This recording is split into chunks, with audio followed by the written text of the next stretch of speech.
Hello everyone, আসসালামু আলাইকুম। প্রতিটা কন্টেন্ট ক্রিয়েটরেরই স্বপ্ন থাকে তার কাছে ভিডিওগ্রাফির জন্য সকল প্রকার গ্যাজেট থাকুক। আমাদের কাছে ইতিমধ্যে DJI Action 3 এবং Insta360 ক্যামেরা সবকিছুই আমাদের কাছে আছে। তো এছাড়াও আমাদের একটা জিনিস মিসিং ছিল, সেটি আছে একটি ড্রোন। এই ড্রোনের জন্য আমরা অনেকদিন ধরে চিন্তা ভাবনা করতেছিলাম, যার কারণে হচ্ছে যে আমরা অনেক খোঁজ খবর রাখতেছিলাম কোথায় একটি ড্রোন পাবো বা কেমন দাম পড়বে। বাজেটটা আমাদের জন্য অনেক হাই হয়ে যাচ্ছিল। এই জামানায় এখন যে কোনো বিষয়ে একটা অনলাইনের জন্য ইনভেস্ট করাও কিন্তু অনেক চিন্তা ভাবনার বিষয় থাকে। আমরা যেহেতু ট্রাভেল ব্লগার, তো সেই ক্ষেত্রে আমাদের কিন্তু বেশ বড় সড়ো একটা অ্যামাউন্ট আমাদের খরচ হয়ে যায়। এই বিষয়ে মাথায় রেখে আমরা চাচ্ছিলাম যে কোনো একটা সেকেন্ড হ্যান্ড ড্রোন আমরা কিনি। সেকেন্ড হ্যান্ড ড্রোন কেনার জন্য আপনাকে অনেক কিছুই মাথায় রাখা লাগে। চলুন আজকে আমরা আপনাদেরকে দেখাই একটি ড্রোন কেনার আগে কি কি চেক করে নিতে হবে। আশা করতেছি সবকিছুরই ধারণা পেয়ে যাবেন একটি মাত্র ভিডিও দেখেই। চলুন শুরু করা যাক। যেহেতু আমার বর্তমান অবস্থান নারায়ণগঞ্জে, তো এই ক্ষেত্রে আমি যে ড্রোনটি পেয়েছিলাম সেই ড্রোনটির অবস্থান রয়েছে নড়াইল শহরে। আমি চিন্তা করলাম নারায়ণগঞ্জ থেকে নড়াইল গিয়ে এই ড্রোনটা কিনবো, কারণ এখানে দুইটা বিষয় আমি খেয়াল রেখেছি। এক হচ্ছে যে আমার কাছে যেহেতু অনেকগুলো টাকা থাকবে, সেটা সেফটি, এবং নড়াইল শহর হচ্ছে যে আমার নিজের জন্মভূমি এবং আমার স্থায়ী বসবাস হচ্ছে নড়াইলে। নিরাপত্তার বিষয়টা চিন্তা করেই আর ভালো কন্ডিশনের একটি ড্রোন পাওয়ার কারণেই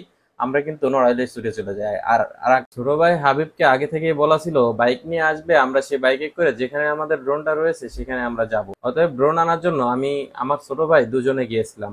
আর আমরা গিয়ে দেখি ভাই আগে থেকে আমাদের জন্য অপেক্ষা করতেছে। তো যাওয়া মাত্রই ভাই আসছে যে ড্রোনের কন্ডিশন দেখানোর জন্য ড্রোন ব্যাগ থেকে বের করে চেক করার জন্য ব্যাটারি ইন করতেছিল, এবং আমি ভালোভাবে লক্ষ্য করতেছিলাম ড্রোনে কি কি আছে এবং কি কি নাই, আর ড্রোনে কোনো দাগ আছে কিনা সে বিষয়টাও আমি খেয়াল করতেছিলাম।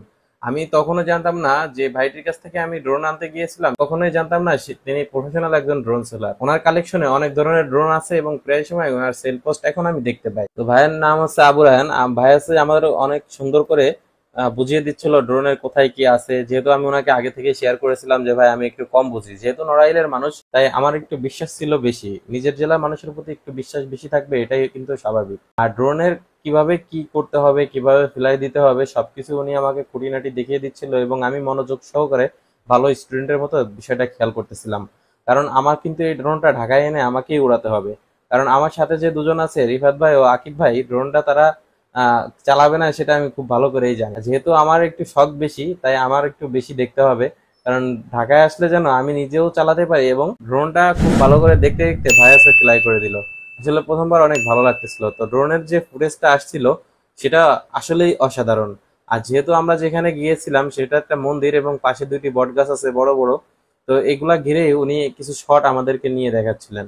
এগুলা আসলে মনোমুগ্ধকর একটা বিষয়, গ্রামের ভিতরে অসাধারণ দৃশ্য।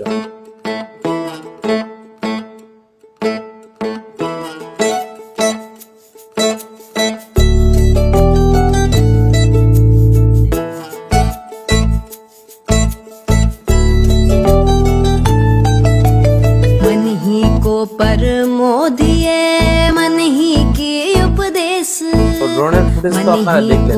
DJI Mini 4K সম্পর্কে আপনাদের অনেকেরই ধারণা থাকবে। আর যারা যারা ভিডিওটি দেখতেছেন অবশ্যই অবশ্যই লাইক কমেন্ট শেয়ার করে আমাকে একটু সাপোর্ট করে দিবেন, যেন আপনাদেরকে আরো সুন্দর সুন্দর ভিডিও উপহার দিতে পারি।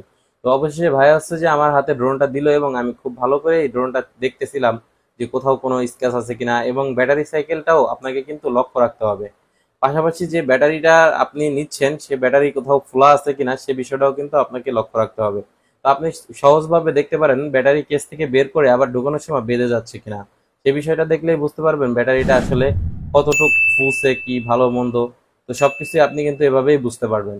আর ড্রোনটা তেমন একটা দেখার প্রয়োজন পড়ে নাই, কারণ আমি যে ড্রোনটা নিয়েছিলাম সেই ড্রোনটি আমি কেনার মাত্র 10 দিন আগেই কেনা হয়েছিল, অর্থাৎ ঈদের আগে কেনা, এবং আমি ঈদের পরে ড্রোনটা নিয়ে আসছি। প্রতিটা কন্টেন্ট ক্রিয়েটরের একটা স্বপ্ন থাকে, আর নিজের টাকায় স্বপ্ন পূরণ করা কিন্তু ভাই মুখের কথা নয়।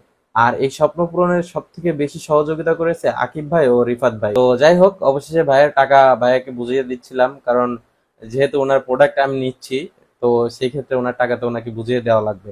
আর এই জায়গাটি আসলে অনেক সুন্দর ছিল। আমরা গ্রামে, তো শহরে যেহেতু থাকি, অনেকদিন পরে গ্রামে গেলে আমাদের অন্যরকম একটা ভালো লাগা কাজ করে। আর ছোট ভাই যেহেতু বাইক রাইড করে, বাইক লাভার, তো ও হচ্ছে যে আমার অ্যাকশন ক্যামেরা নিয়ে একটু ভিডিও নিচ্ছিল, কারণ ওর অনেক দিনের শখ যে ও একটু রাইড করবে, সেই ভিডিওটা শর্ট করবে। তো যাই হোক, ওকে আমি আমার চেস্ট মাউন্টটা দিয়ে দিলাম, এবং আমার যে অ্যাকশন 3 ক্যামেরাটা আছে সেটাই ওকে দিয়ে দিচ্ছিলাম যে তুমি একটু ভিডিও শর্ট নাও, আমিও দেখি কেমন দেখা যায় আমার অ্যাকশন 3-তে। কারণ আমি যেহেতু সাইক্লিং করি, তো আমার ভিডিও আর এই বাইক রাইডিং এর ভিডিওগুলো কিন্তু একটু অন্যরকম থাকে, জাস্ট ককপিটটা ফুটে থাকে, এটা দেখতে কিন্তু অসাধারণ লাগে।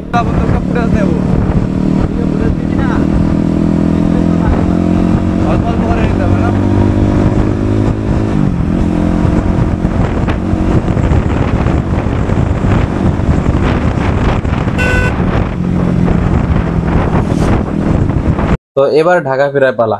ঢাকা ফেরার পথে আমার প্রতিবারই মনটা অনেক খারাপ লাগে। এই যে আমি ঢাকা থেকে গ্রামে আসলাম, আবার গ্রাম থেকে এত সহজ মানে এত অল্প সময়ে আবার ঢাকা ফিরে যাচ্ছি। এটা হচ্ছে আমাদের মধুমতি সেতুর টোলঘর। আর এই টোলঘরে এসেই দেখতে পারলাম অনেক সুন্দর একটি সূর্য, যেটার ভিডিও ধারণ না করে পারলাম না, যেহেতু আমি প্রকৃতি প্রেমী। তো এগুলো আমার চোখে তো পড়বেই। তো ভিডিও ভালো লাগলে অবশ্যই লাইক কমেন্ট শেয়ার করে দিবেন। গ্রামের বাড়ি থেকে যে কোনো মানুষেরই ঢাকায় ফেরার সময় বা ইট পাথরের শহরে ফেরার সময় বা প্রবেশে যাওয়ার সময় আসলে অনেক খারাপ লাগে, যেটা আসলে মুখের ভাষায় প্রকাশ করার মতো না। আমার চেহারা দেখে আপনারা অবশ্যই বুঝতে পারতেছেন। যারা যারা ভিডিওটি দেখতেছেন অবশ্যই ভালোবাসা দিবেন। Dream fly page go with Helal YouTube চ্যানেলটি সাবস্ক্রাইব করে দিবেন। ধন্যবাদ। আসসালামু আলাইকুম।